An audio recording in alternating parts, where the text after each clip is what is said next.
laws of the Federation of Nigeria. The NYSC scheme was in response to the challenges arising from the Nigerian Civil War, which ended in 1970. With 4 cardinal programs, which include orientation, primary assignment, community development service, winding down and passing out activities. 4,644,804 Nigerians have so far participated in the NYSC scheme. The scheme has 8 objectives aimed at inculcating discipline in Nigerian youths, raising their morale, developing their attitude, for them to acquire the spirit of self-reliance, to contribute to accelerated growth of the national economy. The NYSC scheme also seeks to develop common ties among Nigerian youths and promote national unity and integration. Overall, the scheme's 7th objective is the removal of prejudices, elimination of ignorance, and confirmation at first hand the many similarities among Nigerians of all ethnic groups, with the aim of developing a sense of corporate existence and common destiny of the people of Nigeria.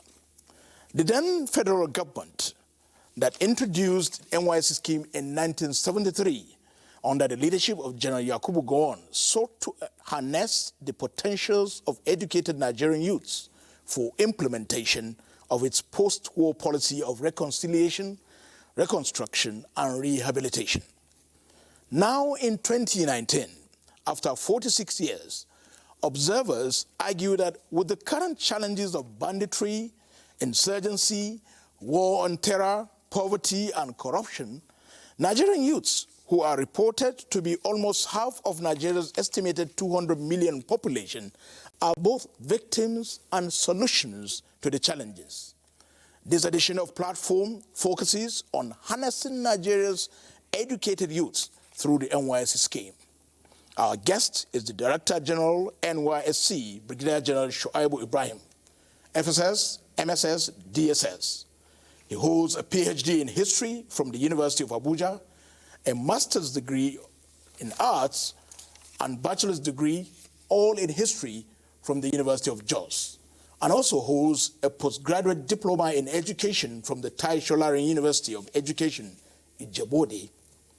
Since his commissioning into the Nigerian Army, Brigadier General Shuaibu Ibrahim attended the Nigerian Army Education Corps Young Officers Course 1994, Infantry Young Officers Course 1996, Training Development Advisors Course in 2004, and the Nigerian Army Education Corps Officers Executive Management Course 2013.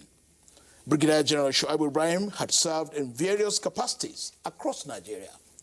His appointments and postings include Research Officer, Institute of Army Education, where he researched and produced Nigerian Army journals and briefs for the Nigerian Army and the military at large.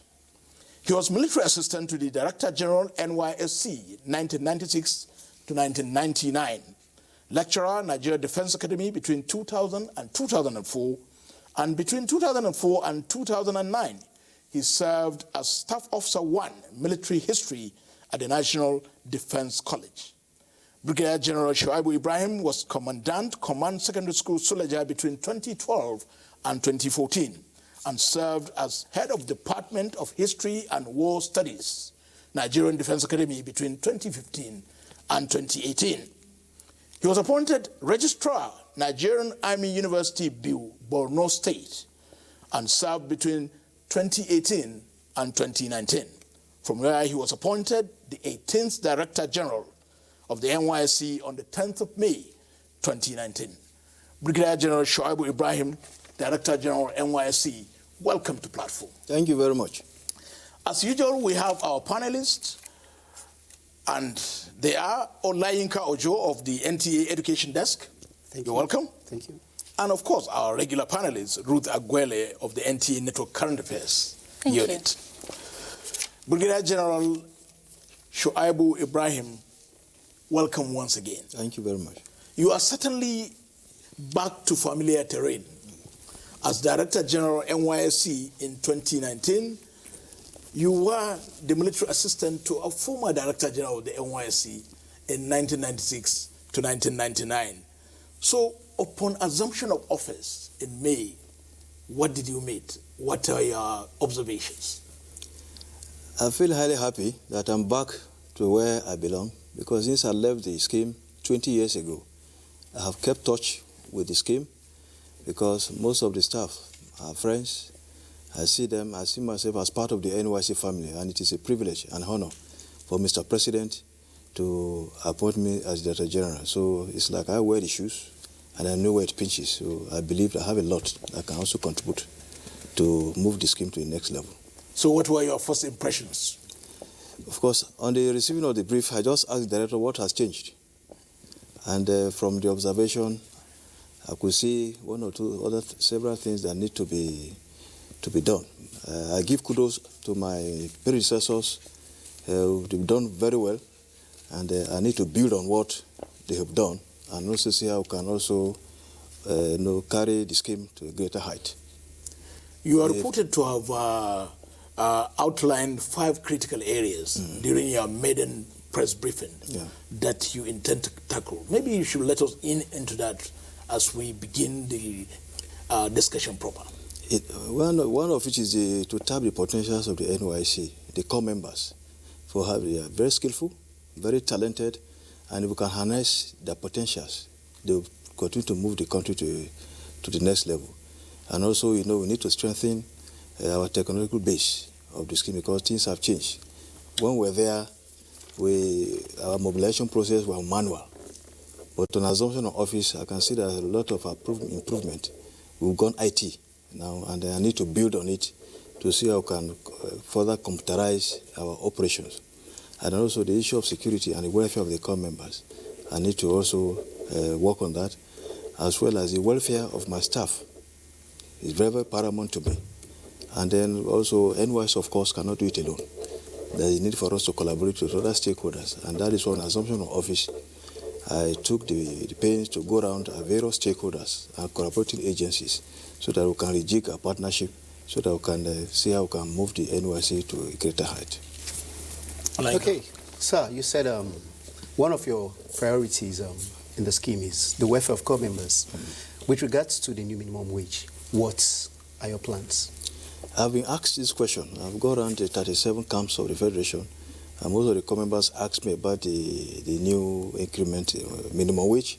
And I told them that we are waiting directly from the federal government, because by the policy, the moment there's an increment in the minimum wage, the core members also stand to benefit. So we wait for further directive from the government. By the time it is concluded, we'll pass information to the core members. Okay, and from what you're saying, of course, the welfare is what you're looking at. But the core members are also expected to contribute meaningfully to their various communities they're posted to. Now, would you say from your observation, since you've been following up the scheme and now you're the head of it, are they really doing, you mentioned potential earlier, are they really contributing? Are they really, what would you say about our core members today? The core members are contributing a lot. In the area of medical, if you go to any rural areas in this country, you'll find our core members. Area where others wouldn't want to serve or go to work, you see our core members. If you go to the escravos, the remotest of any part of this country, you see our core members giving their best. Go to the educational sector, they are there. We have what we call the Community Development Service. In the Community Development Service, core members on posting to their place of primary assignment, they integrate with the host community. It is a prerogative to study, look around and see what the community wants, and they build their projects around what the community wants. And with that, the community stand to benefit. And that's why we go to all the nook and crannies of this country, see our projects all over the place. And I know then in the past, I don't know if it's still applicable now, core members who contribute meaningfully for any project they do, there used to be an award, like best core members. Is that still applicable? It's still applicable. Okay. It's still applicable. We just had one in March this year, where Mr. President, represented by the Vice President, we had our National Honors Award. About 168 of them benefited from it. Once, as a award winner, you have automatic employment. You also get a certificate signed by Mr. President, and you also have scholarship. to pursue your postgraduate program. The program is still on, and we have what we call Hope Alive. So core members will become capacitated as a result of doing the service here. Also get rewarded by getting automatic employment. So that program is still sustained. Now, almost 4.7 million Nigerians have passed out of the scheme as graduates of the NYSC in the last 46 years. Will you say the scheme is worth it? It's worth it, of course. These are figures of those who actually passed out. There are those who also come in, and the other way around, they fall out or thereabout, which they don't complete the service, so they don't have the certificate. People that were awarded the certificates were the one with those figures. If not, those who were actually called off are more than that. And the scheme is worth it.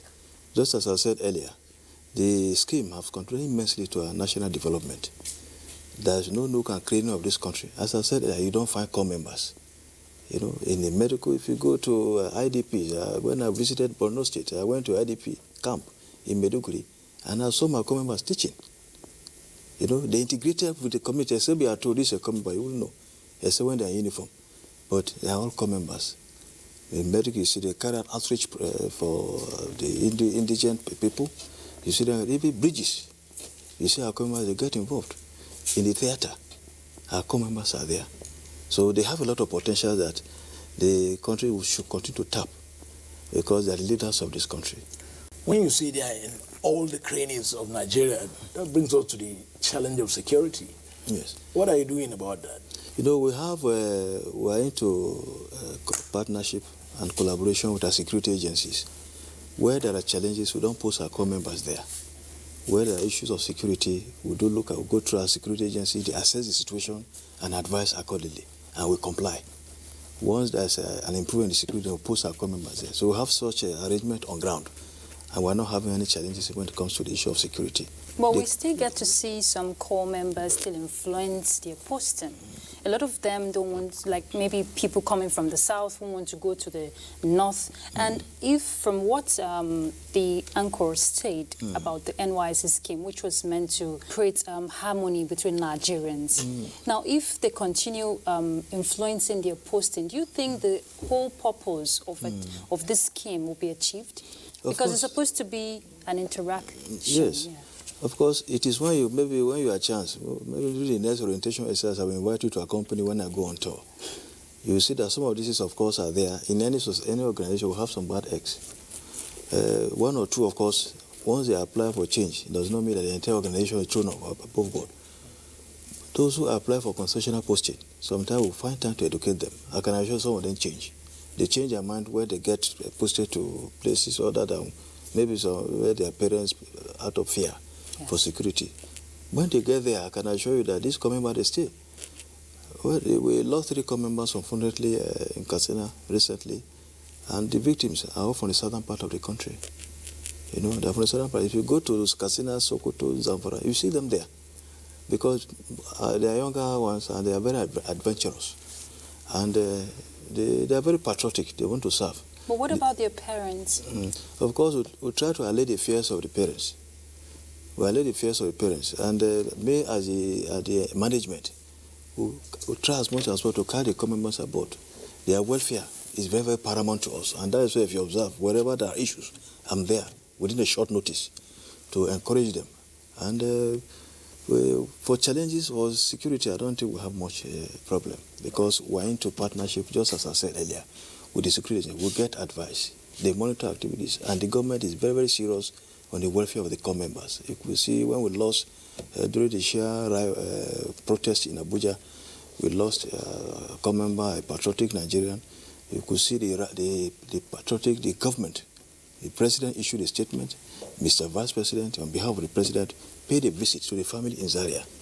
So that will tell that the government is very, very serious about the welfare. So when it comes to security, the government does not joke with the security of our core members. And that is why whenever there are issues, but from the military, the police, civil defense, they're always on top of the situation. Okay, still talking security. I know the scheme has a distress call center. Yes. How? The distress call center is 24 hours. Where there are issues, not bordering on security alone, on their welfare, they call, and it will respond immediately. I gave my numbers to the core member. They all have my numbers. Where there are issues, we do chat. Where there are issues, I respond immediately. In fact, some of the managers of the scheme don't know where information, how they get, I get my information. Once there's a complaint from any core member, either on the issue of either medical welfare in terms of medical, either the issue of allowances, whatever problem they have, they will call. Sometimes I chat with them on phone, they will chat on WhatsApp or even SMS, and they are very happy with that. Where there are very critical issues, I call the core member immediately, and they will respond.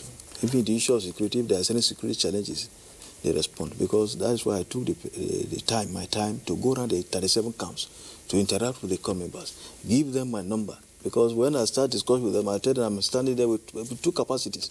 One, as a director general of the scheme, and secondly, as a father. And when the father speaks to the children, it is expected that the children must listen. And that is why I want that bond. That's that bond between me and my core members, because I see them as my children. Well, it appears the scheme is grappling with increase, or if do we say avalanche, yes, of intending co-members annually. Yes. On the average, annually, how many graduates do you handle? And then how do you contend with that increase from even those who study abroad, for example? We, on average, we mobilize as much as 350,000 core members annually. And it's always on the increase. Even those from overseas in the past, we see about 5,000, but now it's as much as 15,000. Grab them from our foreign universities, we do mobilize them. You know, so sometimes to manage them effectively, we have our camps into 6 streams, so that the camps can accommodate the number we mobilize per streams. That one, have taken care of that one as well. And also try to the issue of facilities. You know, if you look at the NYSC Act, facilities, provision of camps and its maintenance is the responsibility of the state governments. And we have been partnering with the state governments. Most of them have responded adequately. Those that are here to still need a lot to reject the camps, we've been discussing with them. And there's that understanding. We are appealing to them to please do the needful, so that at least some reasonable comfort for the core members in camps can be obtained.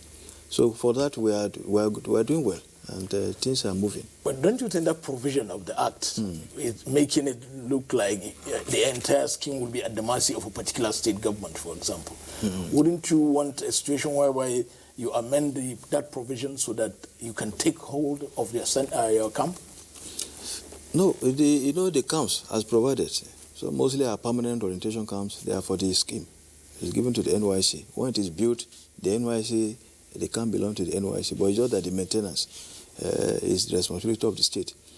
We have also organized sensitization on the NYSC Act, because on taking over, I assumed, I later realized that most people are ignorant of the Act. And so that's why it informed me to I directed the legal department to organize a sensitization workshop on the NYSC Act. What is expected of the NYSC, both the staff, the members of the public, our corporate institutions. This we did, and we discovered that there are some areas that need to be rejected, to be reviewed. For instance, you see some punishment, say 150 naira, so you say 5 naira, and so on. That is no longer tenable. These were things, the decree was, enacted since 1973, though it has undergone some review in 1993 or thereabout. But the fine has not changed. And these are the areas we need to look at it critically, so that we can make a review, so that the scheme can stand the test of time. Another area that may likely need a review is that will take care of persons who abscond from service and those who evade service. Yes, exactly. What is there for those who evade service? We don't have challenge with it, except those that who violate the law. The law says that, the Act states that in section 13, subsection 1A and 1B states that once you're a graduate, you make yourself available for service. And then failure to make yourself available for service, you will be prosecuted. You go to a jail term of 12 months, or a fine of 2,000 naira, or both. But for local graduates, automatically once you are a final student, we have 2 categories of list that is forwarded to us. Those for exemption, that is above 30, and those for service. Automatically you are mobilized or you are exempted. But for foreign graduates, we don't control them overseas. But once you graduate, you are supposed to make yourself available to the NYSC for documentation. If we are in doubt of your institution, we'll go to the Federal Ministry of Education for what? For accreditation. And once it is clear, we'll mobilize you. So it is not a responsibility for NYSC to look for you. It is you, once you graduate, for expect for the foreign graduates, you come to the NYSC, you make yourself available for us, for you to be mobilized. Any plans in the near future to review the act about the exemption of people from 30 years above? Because a lot of people I've met that will graduate, some people still want to experience that, NYSC thing. Well, as far as we are concerned, for it to be reviewed downward to 30, and our issues, above 30. Before we don't use age. Once you are a graduate, you are physically you are mobilized. Yes. But because of the expansion, when the scheme started, about 2,000 only were mobilized in 1973. When I just mentioned to you that we mobilized as much as what? Over 350,000. The body of the government as well. Competing demand for little resources and so on. So, and that is why if you look at the budget of the NYSC, you see billions coming to the NYSC. The money is what? It's co-members' allowances. By the time you deduct the co-members' allowances from the budget account to the NYSC, we are left with just a little. So, and then you see about 100 and something billion naira. If you look at it, you say, NYSC, this budget is the allowance of co-members. So by the time there's an increment, the government will have to think out of the box to see how we can sustain. And that is why that informed the review downward to 30. And we are talking of an increment also now for the new minimum wage. We also have to look inward again to see how the scheme can be sustained. Okay, sir. I know great economies of the world are driven by entrepreneurs. Yes. And one program that is so dear to the heart of the NYSC is SAID. Yeah. In its last 7 years, how has SAID fared? And then what is the number of entrepreneurs that this program has produced? So that is the skill acquisition and entrepreneurship training department. We realize that, of course, on completion of a service here, jobs are not readily available for all the core members, so ex-core members. So the NYSC came up with a policy in 2012 on the need to introduce entrepreneurship training for our core members for both in-camp and post-camp training, so that at the end of the day, at least they have something to fall back on. And we have our stakeholders, the CBN, Bank of Industry and others, who have also availed these core members soft loans who wish to start their business. Most of them have done with the ex-core members who were focused, were disciplined and serious, are doing very well. We've been monitoring their performances. Apart from being self-reliant, we realize they are also now being employers of labor. And that's why I took it upon myself to ensure that I talked to these core members one-on-one during the orientation. They said that they should take the training very, very seriously. At the end of some of you may get job, but having started, if you start a business, you can in turn employ others to continue the business while you do other job. And they are taking this training very, very seriously. Okay, what about in as much as the NYSC is also helping to improve their lives, some of them are not showing interest in the skill acquisition. Some of them prefer to be, go for the white collar jobs and all of that. Now, is there anything the NYSC is doing to ensure that when these core members are deployed to their place of primary assignment, their welfare there is put in check? Because a lot of core members are posted to place of primary assignments and they're not, achieving what their due rights, what they're supposed to achieve. You see some of them become errant people. Some of them don't even, gain anything from where they're being posted to. Is the NYSC putting a check to that? We put a check to that. If you remember, we used to post most of our core members, some to banks and so on. This issue you raised came up and we have to stop it. We post core members to where their potentials can be tapped. Because at the end of the day, of course, they gain experience from the process. And that is what we do. We don't just post core members to where they'll be used as T-girls or T-boys or whatever. We don't accept that. We will not accept it. In the skill acquisition, just as I said earlier. Do you do random monitoring to see how they are faring? We do. We have inspectorate division and the community inspectorate division where we go around our core members to see what they do. And, we have skill acquisition centers now. We have built a magnificent one in collaboration with Access Bank in Gombe. And others are also coming on board. We have also, during my advocacy visit to governors, They have skill acquisition centers at the states, and some of them are willing to avail it to the core members for use. We have the craft village in Katsina.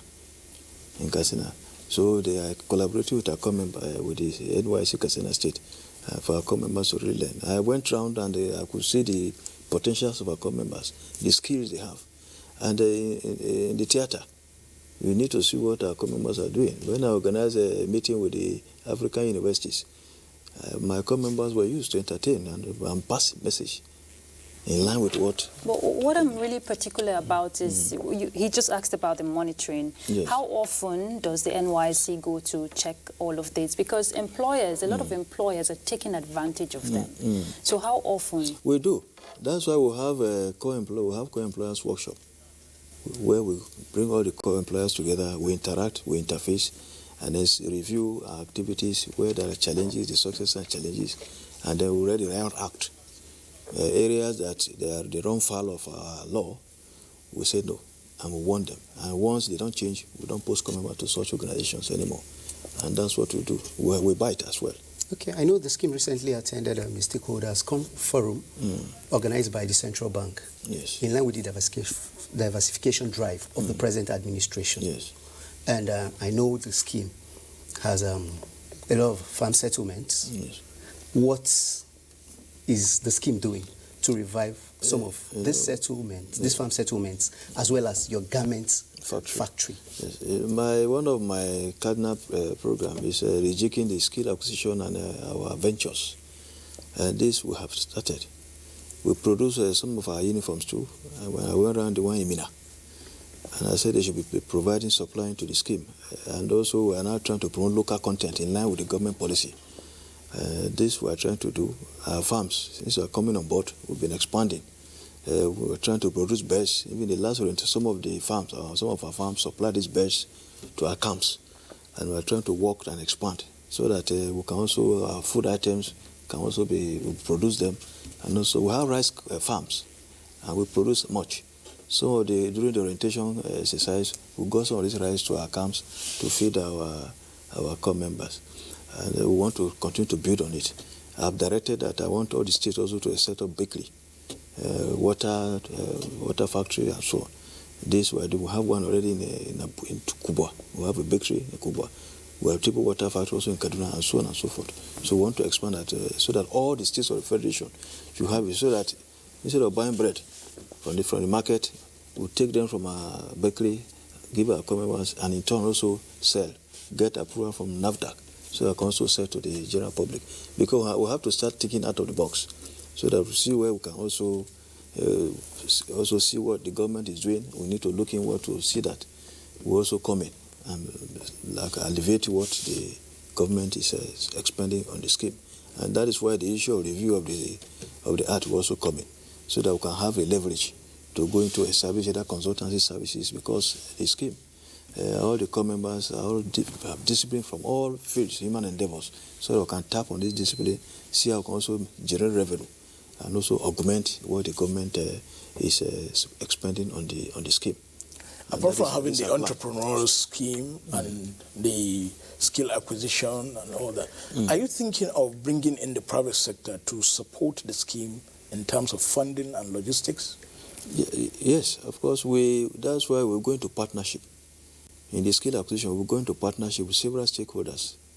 And like the British Tobacco, they were with us recently, and among others who are willing to partner with us, even see they can even bring in resources to augment the government, because they believe that the youth as the engine of growth. NYSC mobilized so large number of youth, and they can always penetrate, achieve their mandate through the NYSC, and that's why they are trying to partner with us, and we are getting there. Okay. What about the capacity of the coordinators of these core members? Yes. How would you rate the level of the capacity of the coordinators of the NYSC? Yes, my coordinators are doing very well. I have peer review mechanism. I go around and I told them that they should peer review things amongst themselves. Where one coordinator is excelling, you should ask why and what is this, so that I can peer review and also build on it. But I can assure you the coordinators are doing very well.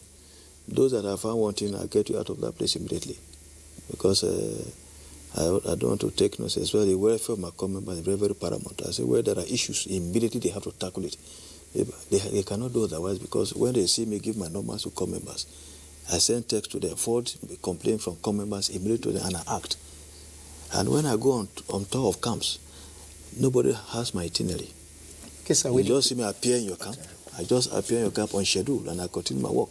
Wherever the coordinator is, he join me from where I'm doing either inspection of facilities, seeing how the food the corps members are eating, and so on.